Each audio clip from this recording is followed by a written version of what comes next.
Hey, how's it going? Today I thought I would do something a little different and do a voiceover as I make a Chronicles of Narnia book nook, diorama, landscape, whatever you want to call it,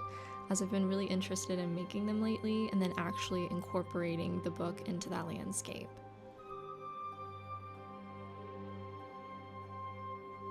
I've actually done a rebind of The Lion, the Witch, and the Wardrobe before with a functional wardrobe door on the front cover, but I thought it would be really fun to have a small, snowy landscape scene with the wardrobe at the front, and it goes through the book fully into a snowy landscape and terrain, kind of like you're stepping through the book and through the wardrobe into Narnia.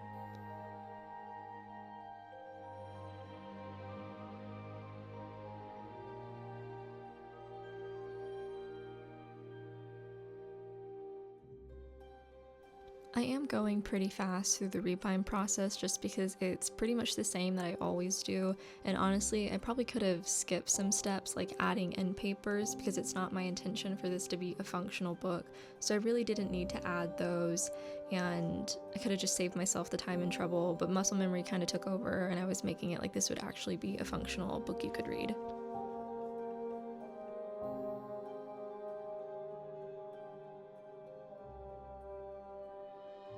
And now the part that I know everyone is probably going to hate, including myself, and that's having to cut through the book so when you open that wardrobe door, you actually see directly into the snowy landscape.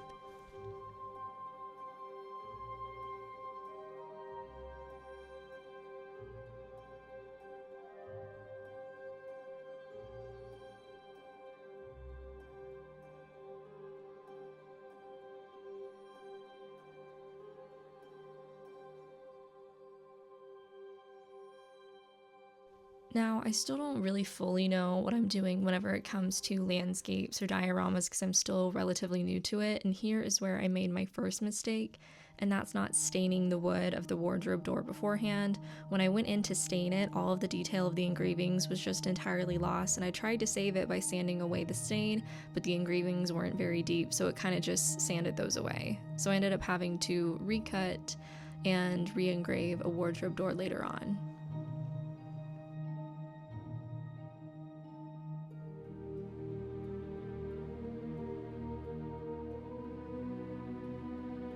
And the wood flooring was actually pretty simple because I just used coffee stirrers that I had and I cut them down to the size that I wanted, and then I glued them down with PVA glue and kind of an offset pattern.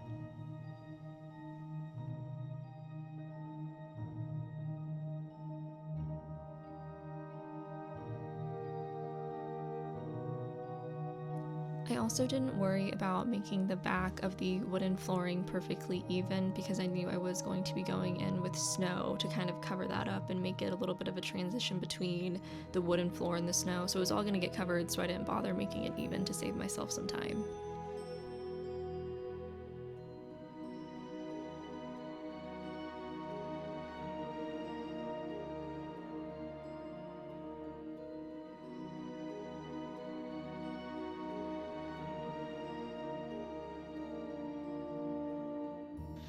For the landscape portion, I did reference what you see in the movie, and it was pretty much a very snowy, flat forest, but I still wanted there to be a little bit of height variation, so I added some styrofoam bits together and stacked them to make different heights, and then I added that to the base that I'm working with.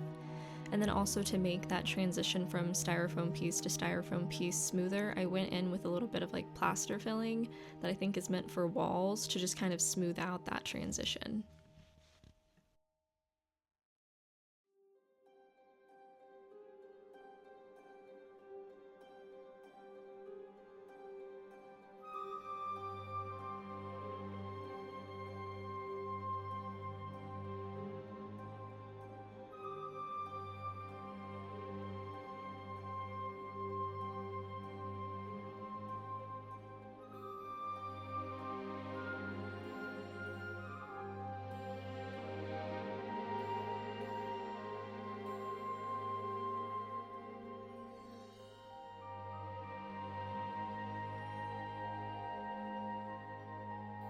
And at this point I wanted to go in with some base layers of paint, so I started with the wood floor, And honestly, I was super unhappy with it at first. I picked like the ugliest brown color I possibly could have. And so I think I went in a few different times during like the making of this and like sanded it away a little bit to try and make it a little worn, and then go back in with more paint to try and get a brown color that didn't just look absolutely horrendous.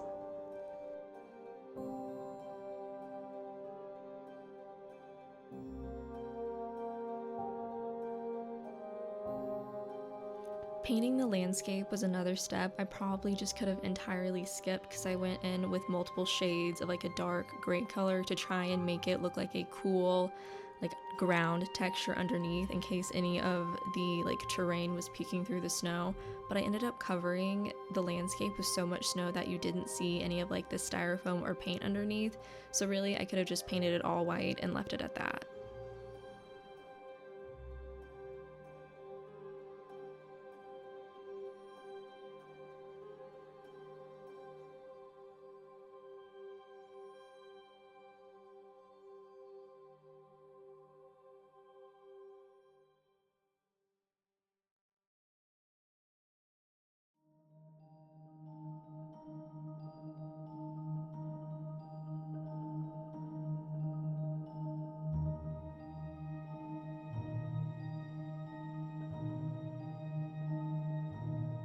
When it came to the trees, I was very tempted just to buy some pre-made snowy trees online, but everything that I saw looked like an evergreen tree with just like a light dusting of snow, but in the movie the trees are really, really heavily covered in snow. So I ended up making my own out of balsa wood. So I just took a piece of balsa wood, kind of carved at it with an X-Acto knife I had to get a little bit of wood texture, and also made it pointed at the top.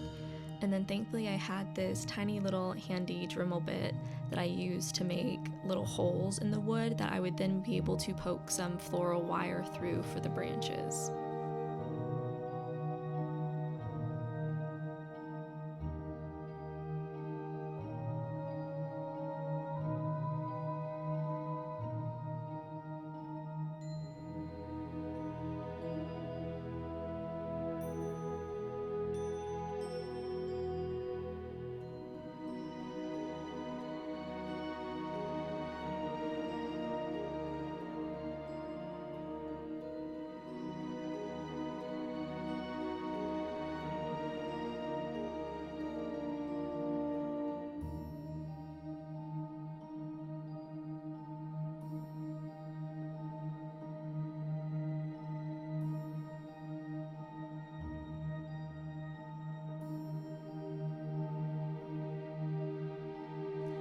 And for the tree foliage, I used some different flocking textures or static grass. I think it was like an 11mm static grass, and then some like flocking powder I have on hand to just give it a little bit of variation.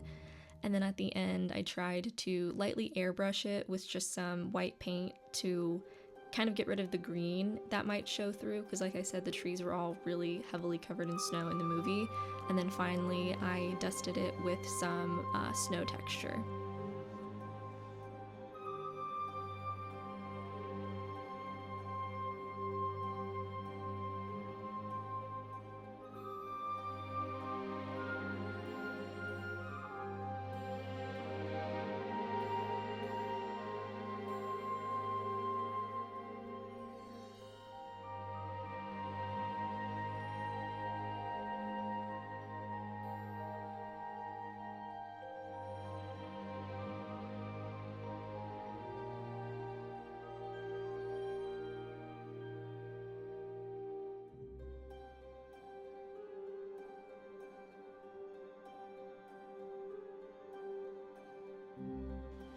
And after I added the trees to the base, I did go in with some snow texture paste, and I was a little worried at first because it didn't look a lot like freshly fallen snow. But thankfully I had some snow micro balloons. Still not fully sure what micro balloons are, should probably look it up, but adding those really seemed to kind of soften the snow texture out and make it look a lot more like freshly fallen snow.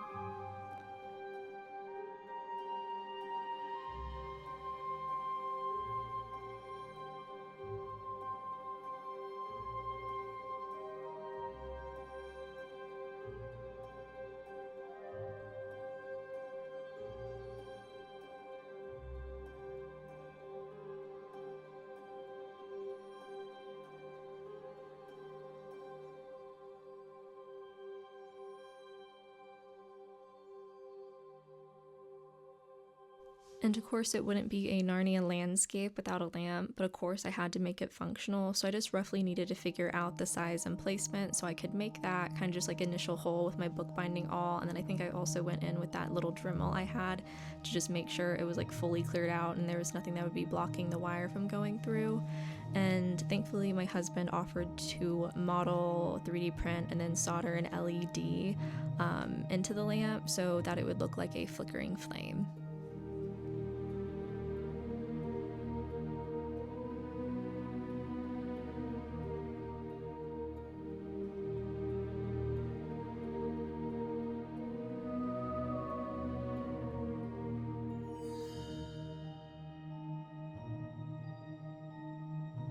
And as you can see, the wire for the lamp is just a super thin copper wire coated in enamel, so it was really easy to just poke through the top, and then I secured it to the bottom with some tape. I should probably go in and actually secure it to the bottom of the diorama with something more than tape, but for now it's holding, it's working fine, so I'm not going to mess with it.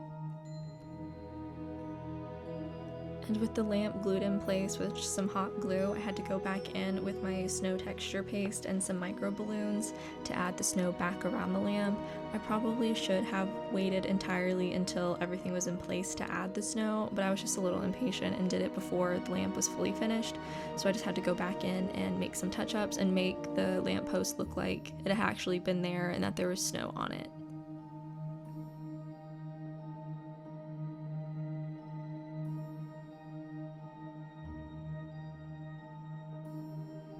Now I forgot to film this part, but I did put some styrofoam underneath the bottom end of the book, just so when I went to glue it down, it wasn't just resting on like the edges of the book board, but there was like a fully flat surface on either side.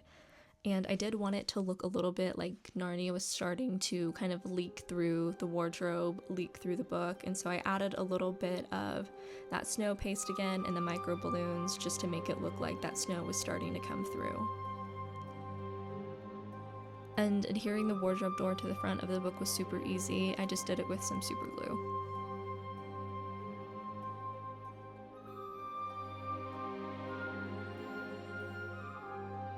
And I am going in once again with some snow texture paste, although this one is a little different. It's meant to look like kind of icy, slushy snow, and I added some leading right up to the wardrobe, kind of like someone was walking out of it and dragged the snow with them.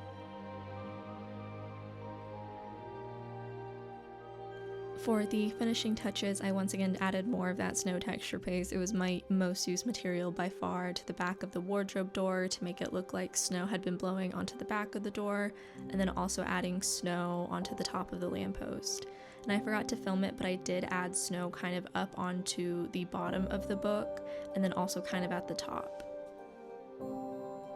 And there you have it. Here is my Chronicles of Narnia book landscape.